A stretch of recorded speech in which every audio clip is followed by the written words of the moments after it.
చంద్రబాబు నాయుడు గారు అన్నగారికి ఆ రోజున అండగా ఉన్నారు. అదేవిధంగా నేడు చంద్రబాబు నాయుడు గారికి నారా లోకేష్ గారు కూడా అదే విధంగా అండగా ఉంటారు. మేము కూడా మీకు అదే విధంగా అండగా ఉంటామని చెప్పి రాష్ట్రంలోని కార్యకర్తల అందరి తరపున నేను విజ్ఞప్తి చేస్తున్నాను. అవునా కదా? అవునా కదా? అవునా కదా? కార్యకర్తల కోసం చంద్రబాబు నాయుడు గారు కానివ్వండి, లోకేష్ గారు కానివ్వండి, ఎక్కడ ఏ ఇబ్బంది జరిగినా కూడా కార్యకర్తలే నాకు ప్రాణం అనే విధంగా చూస్తున్నారా లేదా? చూస్తున్నారా లేదా? బ్రహ్మాండంగా చూస్తున్నారు. అటువంటి పార్టీలో మేము ఉండటం నిజంగా మా అదృష్టం సార్. సార్, అటువంటి పార్టీలో మేమందరం ఉండటం మా అదృష్టం సార్. నేను ఎన్టీ రామారావు గారిని చూశాను, చంద్రబాబు గారిని చూశాను, లోకేష్ బాబు గారిని చూశాను. భగవంతుడు అవకాశం ఇస్తే సార్ దేవేంశ గారిని కూడా నేను వారికి కూడా పైలట్గా చేయాలనేది నాకు ఉంది సార్. అవునా కదా? చేయమంటారా?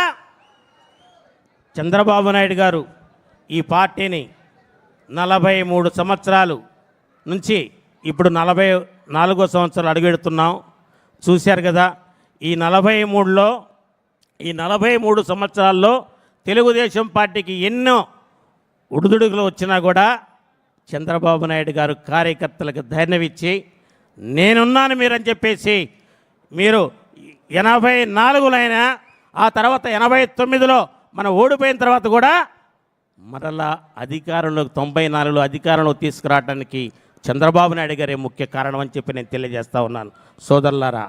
అదేవిధంగా 2024లో చంద్రబాబు నాయుడు గారు తోడుగా నారా లోకేష్ బాబు గారు వారు పాదయాత్ర మొదలుపెట్టినప్పుడు నాకు కూడా భయమైంది.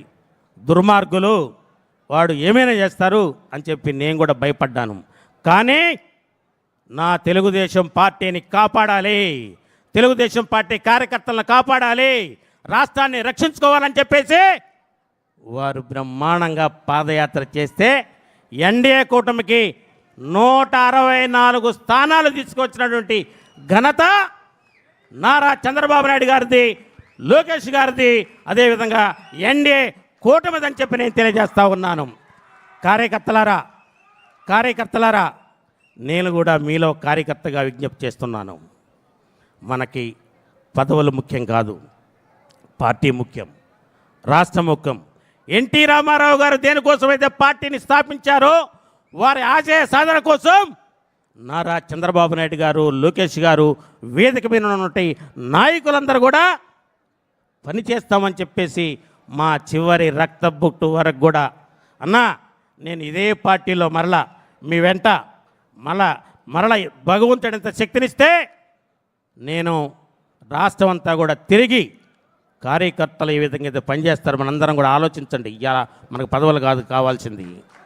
ఈరోజు ఉన్నటువంటి పరిస్థితుల్లో నారా చంద్రబాబు నాయుడు గారు నిజంగా ఆర్థికంగా ఎన్నో ఇబ్బందులు ఉన్నప్పటికీ కూడా వారి యొక్క చాణక్యంతో ఆయన పరిపాలన ముందుకు తీసుకుపోతున్నాడు. అందుకే చంద్రబాబు నాయుడు గారు తెలుగుదేశం పార్టీ జాతీయ అధ్యక్షుడే కాదు, తెలుగు జాతి సంపద. ఆయన విషయాన్ని మనందరం కూడా గ్రహించాలి. కొంతమంది యువకులకు తెలియదు తెలుగుదేశం పార్టీ ఎందుకోసం స్థాపించిందో. ఆ రోజున తినడానికి తిండి, కట్టుకోవడానికి బట్ట, ఉండటానికి ఇల్లు కూడా లేని పరిస్థితుల్లో తెలుగుదేశం పార్టీని స్థాపించారు. వాటన్నిటినీ చంద్రబాబు నాయుడు గారు ఎన్టీఆర్ ఏదైతే వాడి ఆశయాలు ఉన్నాయో, ఆయన ఏదైతే ఎన్టీఆర్ గారు అనుకున్నారో వాటన్నిటినీ చంద్రబాబు నాయుడు గారు చేసి పేద ప్రజల గుండెల్లో చంద్రబాబు నాయుడు గారు ఉన్నారని చెప్పి నేను తెలియజేస్తా ఉన్నాను. సార్, భగవంతుడు మీకు నిండు నూరేళ్ళు తప్పనిసరిగా పవన్ కళ్యాణ్ గారు ఏదైతే చెప్పారో మీరు ఇంకా ఈసారిగా సార్ ఇంకా 2 సార్లు ముఖ్యమంత్రి ఈ రాష్ట్రానికి అవసరం అని చెప్పేసి కోరుకుంటూ నాకు ఈ చక్కని అవకాశం ఇచ్చిన మీ అందరికీ శుభాకాంక్షలు తెలియజేస్తూ మరోసారి 43వ ఆవిర్భావ దినోత్సవం సందర్భంగా అందరికీ నేను మనస్ఫూర్తిగా శుభాకాంక్షలు చేస్తున్నాను. ఎన్టీఆర్